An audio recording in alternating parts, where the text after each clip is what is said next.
you doing, man? That was. Yep. Yep. That was very good. That famous quote from this episode. Yep. Sniffles. Yeah. It's like when when you've got a cold and you get like a nasal spray or something, and it's like you squirt it up your nose, and then for about 30 seconds you can breathe amazingly well, better than you ever have in your entire life. Yeah. And you're getting so much oxygen into your body, and it feels amazing. That's what I imagine the family of blood smell like all the time. Absolutely. They're just like, and they just suck all the scents in the world up their nose. Yep. It's like they kill trees with every sniff. That their noses are that clear, like just so much oxygen's getting in there. Look at you breathing in all that oxygen, you big fuck.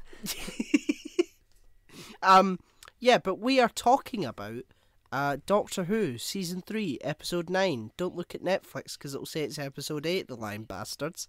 And this episode is called Human Nature, which is a really good title for an episode. And it was written by Paul Cornell. Fun fact, he wrote a book about this. And it was adapted for this season of Doctor Who. So isn't that great? Imagine being a fan of the show and writing a book, fan fiction, and then it being that good that it gets fucking adapted for the screen. What a buzz. What a buzz. That would be very much a buzz. Very buzzing. Buzzworthy. Yep. Buzzerific. Yeah.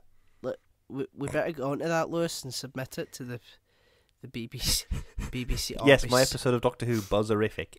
Buzzerific. Yep, it's about bees. Yep. They have a big hive, and the hive just keeps getting bigger, and then it envelops the entire Earth, and the Doctor has to punch a big bee in the face. Wow. And you could say that, and you can put in some environmental stuff where the Doctor talks directly to the camera about how we're... I could have the Doctor at the end of the episode go, bees are essential for biodiversity in a native yeah, I could have all that. Did you ever see that weird fourth wall break that William Hartnell did? No. Like back in the 60s, the BBC were so fucking angry with him, right? It was during a story called the Daleks Master Plan, right? Okay. Which is the longest story in Doctor Who history. It's over like 5 hours long, right? And it's so confusing. They stop the plot, right, to go on this weird sort of Christmas episode because Christmas was coming up. And at the end of the episode, William Hartnell looks into the camera and is like, "And have a good Christmas, one and all." Like that. And the BBC were so raging. One of them was like, "Why the fuck are you talking to the camera?" Yeah.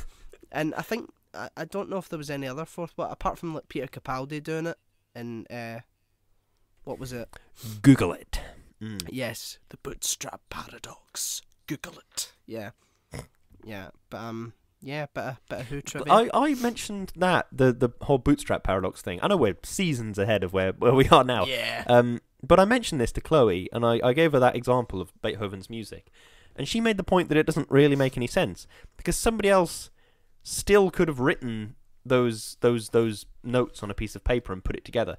The original example, I think, that was given to first come up with the bootstrap paradox was somebody that goes back in time and explains the theory of relativity to Albert Einstein, and then he goes, "Oh, okay," and writes it in a paper and publishes it, and he's known as this amazing scientist.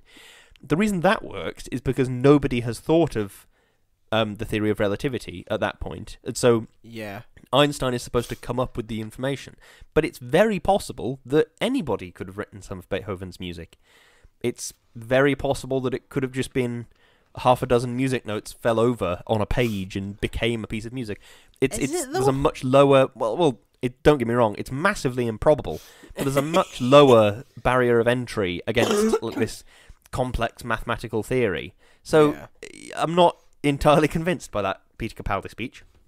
Well, I mean, fair enough, but doesn't like sort of any art come from the artist's own experience? I imagine that a lot of Beethoven's songs would come from his sort of unique childhood, a unique sort of experience on life and stuff. But But that's why he famously said at the start of every piece, "It's Beethoven, not Beethoven, you fuck." That's why famously he said that. Beethoven. The Beatles. And to bring it all full circle, Yep. Beethoven, you take the hoven and the T off, bees. Whoa. Oh, bees, a beehive that has encircled the globe. Perfect. Yeah. It's like a Dyson sphere for the planet, but it's just a big beehive. God damn. I mean, we're 5 minutes in and we haven't talked anything. I haven't even got through the credits yet. This episode was directed by Charles Palmer and was starring David Tennant, Freema Agyeman, Jessica Hines, Harry Lloyd, Rebecca Staten, and Thomas Brody Stankster, who plays Ferb in Phineas and Ferb. Does he really? Yes. Good for him. Yeah, very good, very good. Hang on. In Phineas and Ferb, that's set in the US, isn't it? Yeah. So does he do a US accent of some type, or does he just carry on his... Inexplicably, Phineas and Ferb's dad is English, and so Ferb is English, but Phineas is American. I see. Which one is Phineas and which one is Ferb? Who Phineas has the triangular head? That's Phineas. Yeah, Ferb is the one with the sort of weird Tetris shape head. So the Tetris one is Thomas Brody Sangster. That's right. Yeah. I see. And now I know. And who plays the platypus? I don't know. The platypus. I used to fucking love Phineas and Ferb. It was like, so funny and so smart for like a kids show, and like the stuff with like Dr. Doofenshmirtz and like, his tragic backstory. He's like, yes, it all began in Gamerstump when neither of my parents showed up for my birth. Yeah. Yeah, but I digress. Do you have an opening statement for this amazing episode? I do have an opening statement. This is perhaps my favourite two-parter in the whole show of all time ever. Made better by David Tennant in his amazing performance, of course, because he's just radiant in everything he does. I really like this episode. I really like the next episode.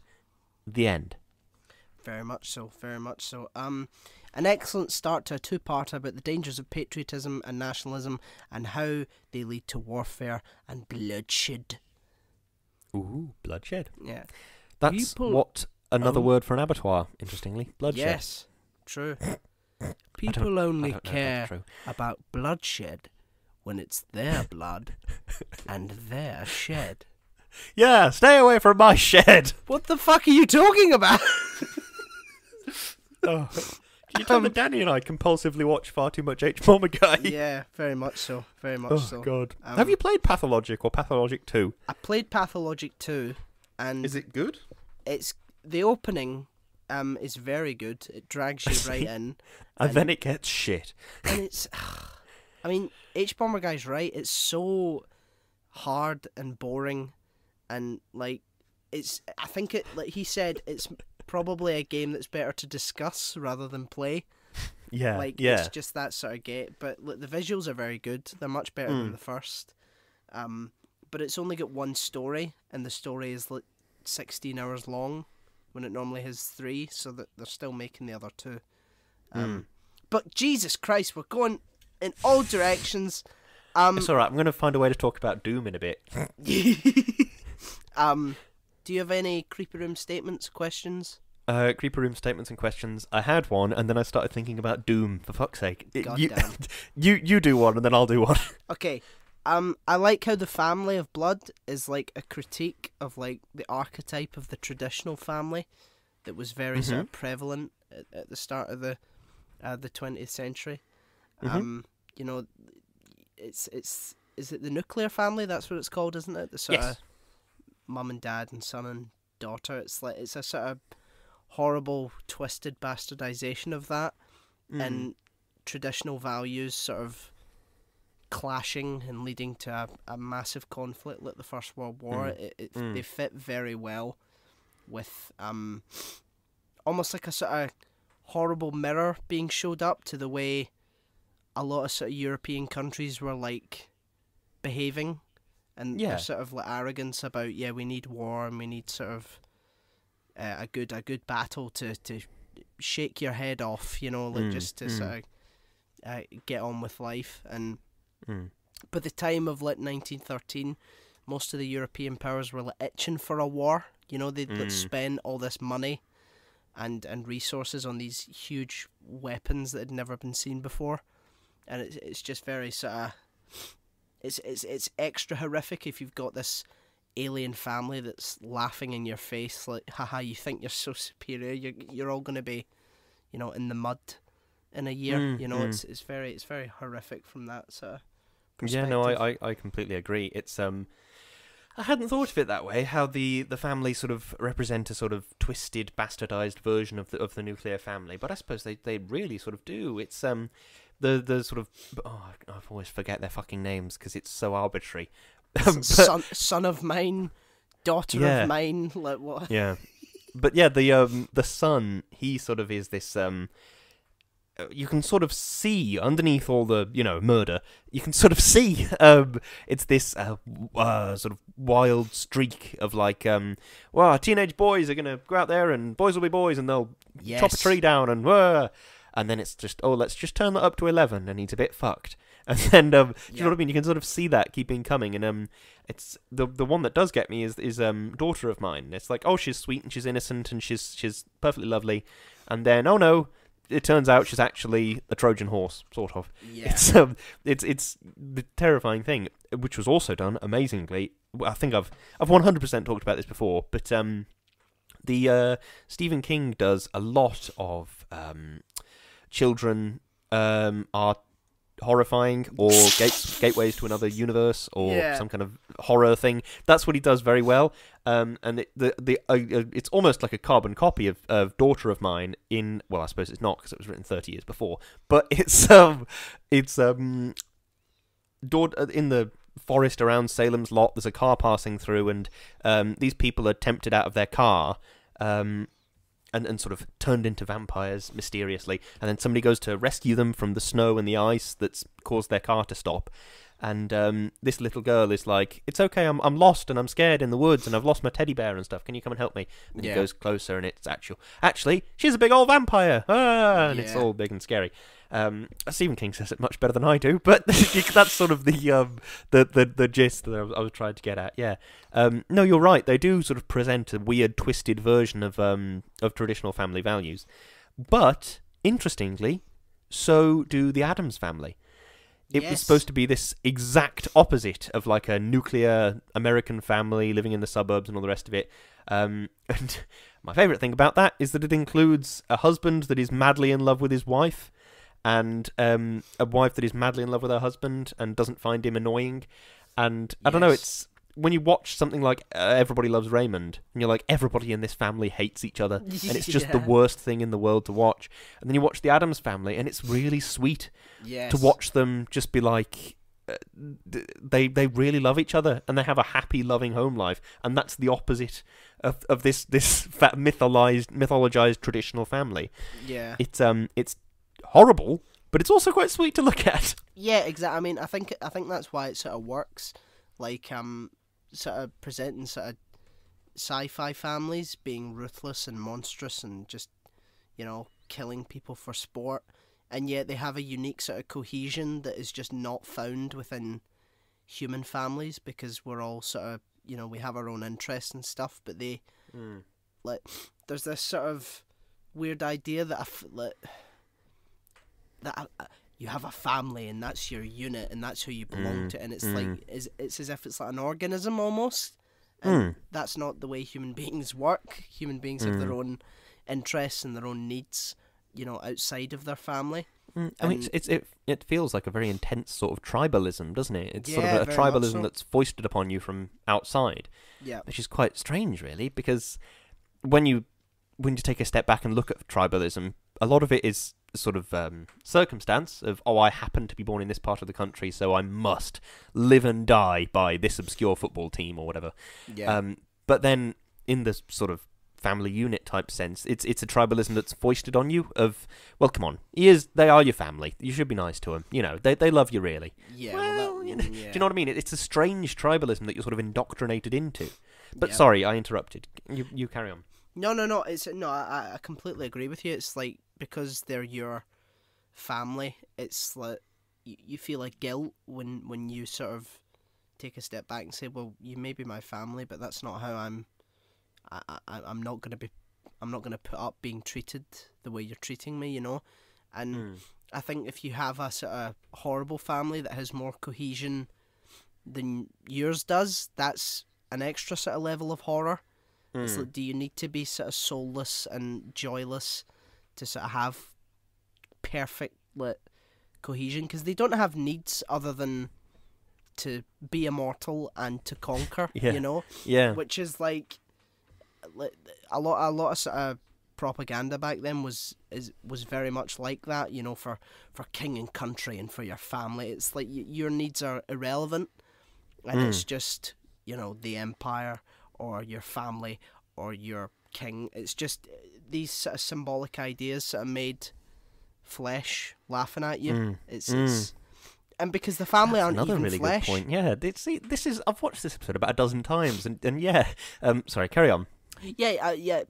The family aren't even flesh either. They're sort of I don't even know what they are. I got the vibe they were kind of a green goo. I don't know where I Yeah. got that idea from, but I imagined there was sort of some green goop within a human body. Yeah, they're in little pods at the beginning. Like, he takes this thing out and he's like, and here is mother of mine. And it's just this little pod, and this gas comes out and just sort of possesses. So it's not even, you can't even like the ideas of like fighting for family and country. It's like you can't just take a sledgehammer to that, because it's people that enforce it. And the ideas possess people, if you know what I mean, which is Jesus. This episode runs deep in ways that I didn't even I couldn't even imagine. No, yeah, Jesus. That's sort of that's a lot of what it is. Is like it's a lot of the Doctor's sensibilities. Is sort of this loving and kindness and community and stuff, and they put into this boarding school for boys and stuff where they're trained to use machine guns. Yeah. It's sort of forced to sort of analyze that and think, well, this is a little community with care and all the rest of it, but on the same level, it's sort of not. It's very insular on the same way of literally gunning down the Scarecrows as they approach the school and all the rest of it. Yeah. I mean, it's interesting sort of parallel between the brutality of the school and the brutality of the family. It's like both are equally brutal.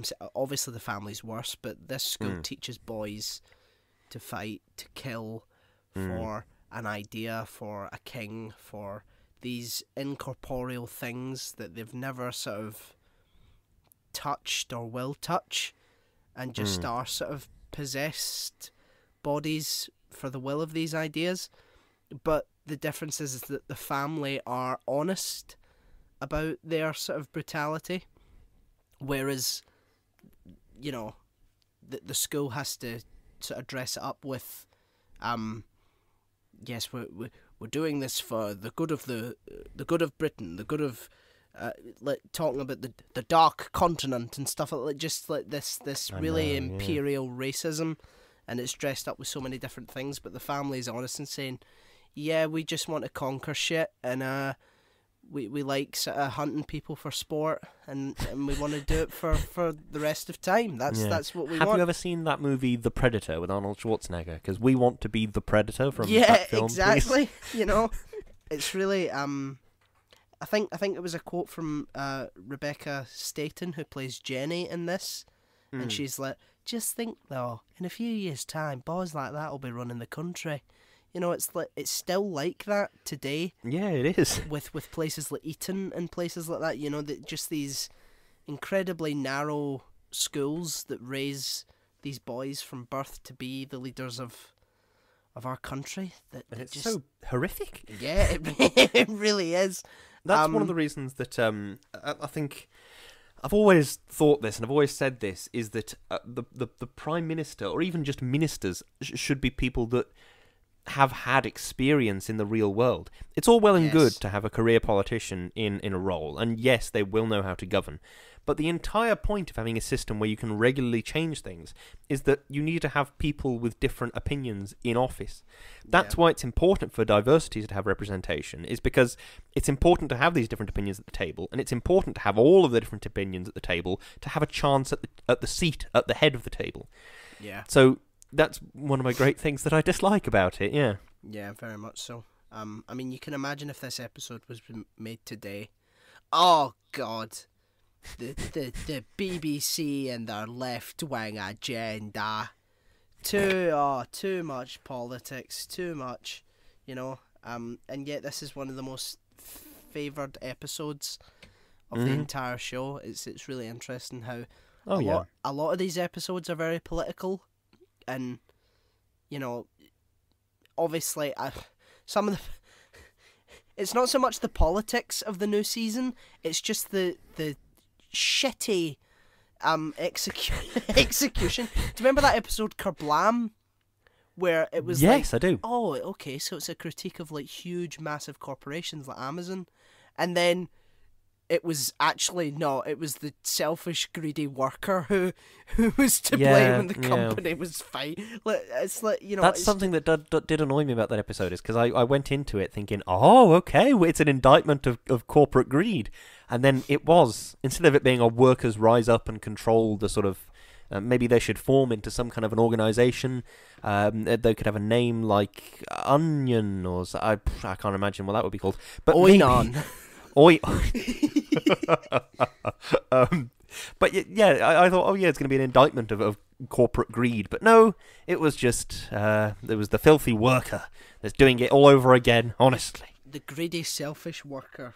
We want a living wage. Dirty bastard. But yeah, I mean, a lot of stuff that sort of makes this episode or episodes memorable happens in the next episode. Yes. So where you get the excellent performance of like David Tennant sort of battling his human side. But I'm sure we'll be able to talk about that next time. Just quickly, I wanted to touch on the guns that the Family of Blood use. Yes. It just looks weird. I think it's an Earth thing. And I've got zero proof or science to back this up, but so just go with me. Yeah. But I think it's an Earth thing, because nature doesn't produce squares, and it doesn't produce rectangles, it doesn't produce right angles, really. So I think it's a very human thing that when we make something and we want to identify it as being something that we've made, it must be sort of square and flat and all the rest of it, which I think is why smartphones are the shape they are, computers the shape they are, things like that. So I think that's what I found interesting about the Family of Blood's guns, is they are curved and they're circular, and they have the I might be completely making this up. I let me have a quickly Google a photo, but I think they have sort of it reminds me of sort of scales, or like when you see a palm tree that's grown very, very tall and it has like these sort of rings that you can see on the outside of the trunk. Yeah. I remember thinking they look sort of more organic in a very strange way. Yeah. Yes, I've got him. It's sort of like a seashell, interestingly. Now, I've googled Family of Blood guns, and it's the first sort of result, and it is like a seashell that's sort of got bits of metal augmentations and stuff like that. They also have there's a picture just to the side over here. I'm pointing on an audio medium, but the sort of the shell sort of glows, and they do look organic and they look grown, and I find that to be sort of a very interesting thing that's quite rare, really. Yes. It's you don't see it very much. It's a lot of the time, sort of firearms and stuff in media always follow the same conventions of looking very, well, precisely as you would expect, really, which is sort of a shame. I think you can make a lot of interesting world-building-y type things by just making things like a gun, or even smaller things like a pen. Yes. Make them look a bit interesting or different, and that's a tiny bit of world-building that I really enjoy. And I really enjoyed it in this episode, which is why I wanted to bring it up. It's only a very, very minute detail, but I did enjoy it. Yeah, very much so. Another thing I liked about the Family of Blood is how low maintenance they are. Like, in terms of, like, CGI. Sorry. A lot of their, what did you think I said? Sorry, just because you said low maintenance, I was going to make a quip about your long relationship with the Family of Blood. Was this when you were with Father of Mine, or...? Yeah, he likes his dinner cold and flavourless, so he's easy to please. No, but I just gave him ice soup every single night. It's like Water. gazpacho with no tomatoes in it. He drinks water. That's it. I like how a lot of their creepiness and scariness can be accomplished through the actor's performance rather than through CGI or stuff like. I mean, you get some stuff. You get the laser and the sort of ghost vapor thing going over your face, but a lot of it has to do with just the performance, especially Harry Lloyd, who plays Son of Mine. Like, it would seem cartoonish in any other setting, but that sort of wide-eyed look with his lips slanted and the neck tilts, it's very sort of, it's very, very scary. Yeah, it's something we've talked about before on the podcast, is that Doctor Who is at its best when it's a bit campy and a bit weird. Yeah, exactly. That you can afford to be a bit weird with Doctor Who, which is something that a lot of other shows don't have. Like, can you imagine if Netflix released some kind of sci-fi drama and there was somebody acting like that in it? People would immediately bin it off. But Doctor Who, you can sort of afford to be a bit weird, and you can afford to be a bit tongue-in-cheek with a lot of the performances, and it's quite lovely to see. Absolutely. I think I might be out of notes, bud. I think I am also out of notes as well. Just quickly running through the trivia on the IMDb page, because I quite enjoy doing that now. I did it once about 4 or 5 podcasts ago, and now I do it quite regularly. Yeah. There's nothing very interesting here. It's all just sort of Easter eggs and stuff. One thing I do quickly want to say, though, is because the Scarecrows are introduced in this episode, and I think they're fucking horrifying. Yeah, when I was a kid, are. they scared the life out of me. I hate them. They're petrifying in every way. Absolutely terrifying. Genuinely really scary. That's what's so great about like horror, and because like it's things that we take for granted that we think are safe that are weaponized against us, you know, like children, for example. Like if you see a child, your instinct is going to be to help them, you know, to it's not be afraid of them shooting you with a alien gun. Scarecrows, the same sort of deal, you know, they're meant to sort of scare off crows, and rather than scaring you to death and possessing you for an alien, it's things that we know to be familiar, sort of used and bastardized to make us feel wretched, you know. That's the great thing about it. I think that's the core theme of the episode, and it just keeps getting worse and worse. Like when they shoot or stab the Scarecrows, and they're just like, it's just straw all the way through. It's just straw. Yeah. And that's really terrifying. The thought that we don't even know what makes these things go. They're just coming. It's chilling. And it is, like you say, it's the horror of... It's expectation subversion. It's like a good joke, but it's also like horror in a very strange way. It's a really horrible joke. It's like, you know... I mean, that's in the next episode, so we can get more in detail with that. But it's good stuff all round. Well done, Paul. Indeed. Well done, Senior Cornell. Amazing episode. Yes, Senor Cornell. Yes. Senor. Oh Jesus, I can't. Cornell. Okay. Yeah. Do you have a closing statement? I do have a closing statement. A very good episode with a nice little cliffhanger. I'm not such a fan of cliffhangers in general, but I do enjoy this one because you sort of... The Doctor is perplexed, and so are you. So as it kind of matches up quite nicely so that everybody's confused. I think that makes for a better cliffhanger than just, oh, what's coming next week? Do you know what I mean? Very much so. My closing statement is, just shut up, stop talking, cease and desist, there's a good girl. That's my closing. Very good. That was so scary. Like, just, he doesn't even move his head, and all that just pours out, you know. But yeah, that's me. I'm done. I give up. I'm done. I finished. Do we have some shilling to do? Oh, we always have shilling to do, don't we? Go on, hit me with some shills. Oh, god damn. I thought we were going to be morally consistent this week. We all have Linktrees, and Lewis's Linktree is linktr.ee/Lewis_Brindley. Mine's is /O'Hiram, and the podcast is /Shouting Into the Void. There you will find our socials, our YouTube, our Instagram, our Facebook. Go have a look, give us a follow, give us a like, give us a subscribe, leave a comment, all that good stuff, and stick around for more amazing stuff from us. Stick around for more amazing stuff from us, guys. Yeah. Thanks. That was the top 10 hits for today. We'll see you tomorrow. Woo! That was very radio DJ, the voice you did. So I was just possessed. So. I was possessed by the spirit of a terrible DJ. The family of DJs. We also have a PayPal donate button. So anything you can spare, anything at all, would be greatly appreciated. We also have Patreon, and we want to take the opportunity, as we do every single week, to thank our wonderful, wonderful patrons. Chloe. Thank you. Darius. Thank you. Peter. Thank you. Aditya. Thank you. Natalie. Thank you. And Doogie. Thank you, one and all. You allow us to keep on making this show, and we love making this show, so thank you for allowing us to do such a thing. If you would like to hear more of Danny's thoughts on Pathologic, then you can send him a message on Discord and say, Danny, what are your thoughts on Pathologic? And undoubtedly, he will respond with several hours' worth of a personal selfie video that he takes in his bathroom with a bathrobe on. It's very clear he was about to take a shower, but he decided against it because he wanted to send you an 1.5 hour long video where he personally described at great length a game set in the Russian steppe. Of course. So yeah, stick around for that. We also have merch on Teespring and Redbubble.